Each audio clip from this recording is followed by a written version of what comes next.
Hello everybody, welcome back. It's Jordan here. Today we're going to be taking a detailed look at the LEGO Jazz Club modular building. This is the 2023 addition to the modular building collection and has 2,899 pieces, which are divided among 15 different building stages. The set also comes with a 32 by 32 medium stone gray base plate and an instruction manual with a white cover. Inside the instruction manual, we can meet the designer. There's also a really neat blueprint style graphic along the bottom there, which is continued onto the next page. And that actually features all of the different modular buildings in the collection. There's an interior shot of the Jazz Club and a little bit of a write-up there. And then of course we can see what our bags are going to create. Before we get started with the build, let's take a look at the 8 minifigures that this set comes with. On the left side here we have the drummer and the bassist. The bassist comes with a new double bass. Then we have the lead singer there. She's got some awesome print detailing on her torso and also leg/skirt. Same with the print detailing on this torsos right here. Absolutely fabulous. Then we have the musician right here, the club owner or manager, the chef, a tailor, and a pizza delivery boy. We also get these accessories over here. Included in that is a green Vespa for delivering pizzas. Surprisingly enough, this is the only minifigure that comes with an alternate face. However, we do get a really cool brick-built double bass case that can be clipped onto the back of that minifigure right there. Overall, I think the minifigures are good, but there's nothing crazy about them. And what I find curious is there's no general population for the Jazz Club. All of these have a role that they will play in the Jazz Club. So there's not an audience. Maybe we should have got 1 or 2 generic minifigures to put inside the club or out front of the pizzeria. I think that would have made sense because all of these minifigures are all sort of employees of this modular building, if you will.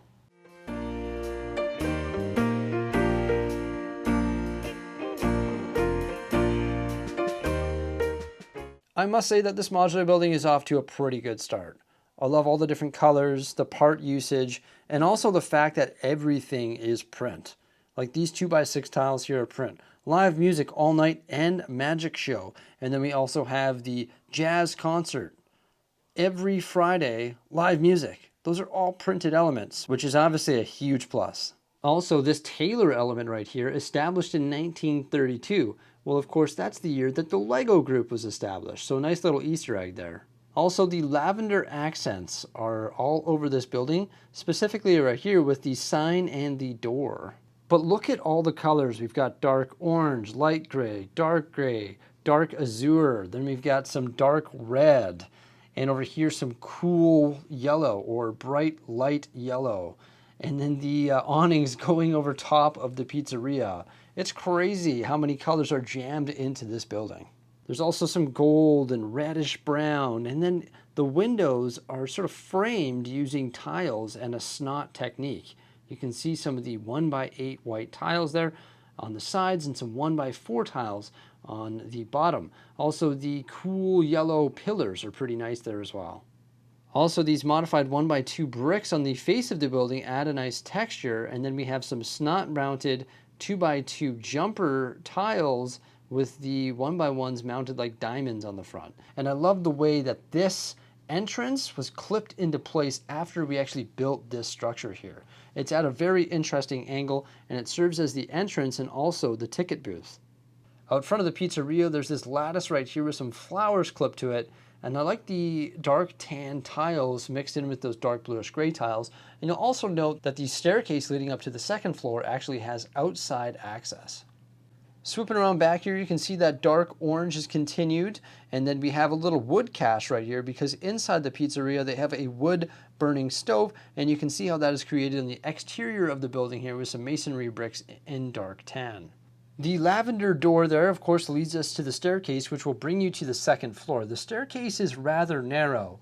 You can see it's created using 1x3 jumper tiles, and it was actually built by using arches, which was an interesting staircase technique. So it is quite narrow, and you can actually see the back side of that print piece. That's right, that print piece is a panel. So really nice panel there. I'm glad they went with all print pieces. I cannot stress that enough. Underneath that staircase is actually a very small washroom. Like teeny tiny, you can barely fit a minifigure in there. You can see there is a toilet some toilet paper mounted to the wall there, and then a little sink. I'm not really going to be putting any minifigures in there, and you know what? I don't really mind this decision. I know a lot of people are huge fans of bathrooms, but me, I just think that sometimes they can be left out because we're working with Lego, and space constraints sometimes don't allow you to put bathrooms in. So I don't really mind the fact that that bathroom is really, really small. Now, something that I find sort of odd is the fact that the pizzeria, which is right next to a jazz club, has an open walkway. Don't get me wrong, I think the pizzeria looks really good, but the fact that this just opens up and there's a jazz stage right there doesn't make a whole lot of sense. I do like the wood-burning stove. In fact, it uses a new element. Check it out. Yeah, that's a pretty neat new element there. And also, if you look underneath it, there's actually some quarter tiles and tin, which would actually be used to fuel the fire that cooks your pizza. So honestly, I think the pizzeria needs a little bit more detail. You can see the counter is built using bricks and tiles, and there's some things on that counter like a cash register and a large exposed hot dog there and some pizzas, but there's nothing really built into the counter, like no refrigerators or anything like that. And then the shelf is just a plate with some cylinders on top. Making our way from the pizzeria to the jazz club, we've got some chairs and some tables, and then the instruments mounted onto the stage there. And the stage is at a pretty cool angle. It's got the above stage lights and also some curtains that are built using slopes and plates. They look pretty good. And then you can see some lights mounted to the walls throughout the club as well. There we go. We've got our band on the stage and our chef making some pizza. Overall, I think the first floor looks pretty good. There's lots of exterior details that I really quite enjoy. There is some pretty bland walls here though. Maybe you could have added some texture or something to the back of these walls, and maybe we could have mounted some more stuff in the interior and maybe added, I don't know, like a little refrigerator or something into this cupboard. I don't know. There just seems like some missed opportunity here for some more details. And once again, I got no minifigures to fill these chairs. I think the set should have came with at least 2 more minifigures. That's just would have made sense to fill this jazz club. And also, there's no bar. Right? There's no bar. There's a pizzeria. You can bring your pizza into the jazz club and enjoy some music, but you can't go grab a drink. I mean, I guess the only way to get a drink is if they bring it to you. No bar. Okay, but the floor looks really good. It's nicely tiled off. And there's actually some good details with that wood-burning stove and also the corner-mounted stage.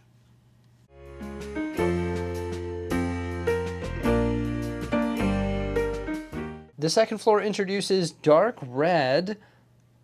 Once again, nicely textured building with lots of different color, some mounted tiles using snot bricks, also some stained glass windows, and a really good use of parts right here. Those are those modified 1x2 with like the bars on either side. I like those underneath each window. Those look really nice, and I just really like the way that the windows are framed with the different tiles. We've got some black windows as well, which really pop, and then the continuation of the pizzeria floor up top here. We've got some more lavender on these plants right here, and then some nougat that frames those windows there along with some different window treatments. That chimney continues up the side here. Then we have some more windows on the back and also a balcony and some more black windows. I like this line that breaks up the dark red, and that goes around the entire building. There was a ton of snot work that went into this.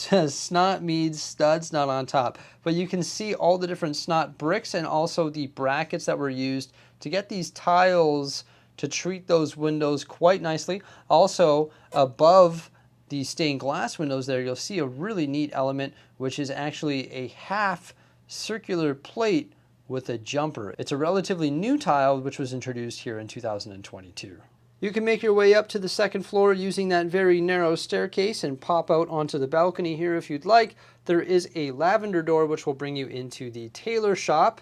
Taylor's got some fabric there, also a mannequin and a fireplace on the wall there, a little lamp, and then a nice desk over here where he's got a sewing machine running. You can see he's got some fabric there. Actually, there is a pretty nice little build on the bottom of that sewing machine. It's just sort of like a modified table, and there's a little tiny foot pedal underneath. So just some added detail, which I can really appreciate. The second floors on modular buildings are never tiled off. They're always exposed studs. There is a window right there, and it looks like the manager has a little doormat. And this is the manager's office. She's got a gramophone right over there, some mounted artwork to the wall there, and a pretty neat looking desk, which is built using some curved slopes and some angle plates. And then she has her own little balcony so she can check on the music and enjoy the performance from her office. Must be nice.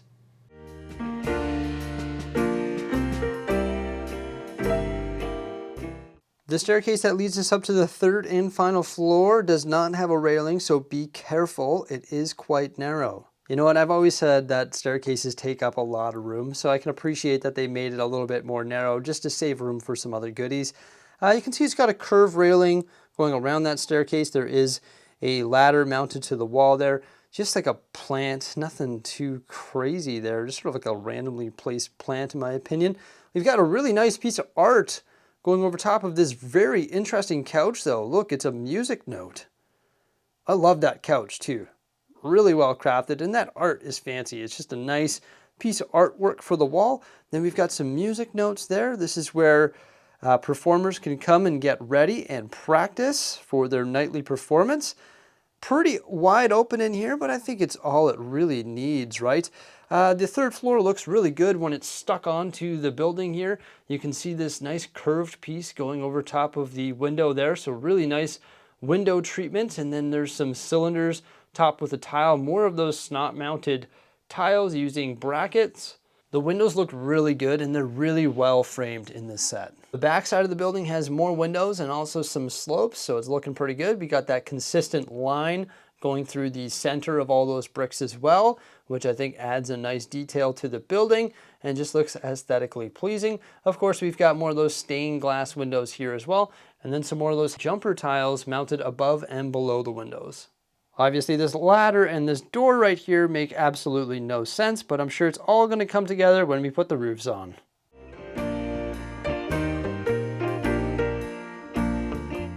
It looks great. We're missing one thing though, and that is the Jazz Club sign. Once again, all printed pieces, which I love, and this sign is pretty cool. It's going to clip into place just right there.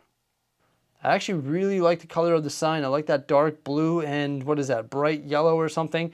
It just really pops off the building. I actually saw a rendition of this building on Instagram where it took all these red bricks and made them that dark blue color. It actually looked pretty darn good if you ask me. It reduced the amount of colors and looked pretty sweet, I won't lie. This roof is awesome though.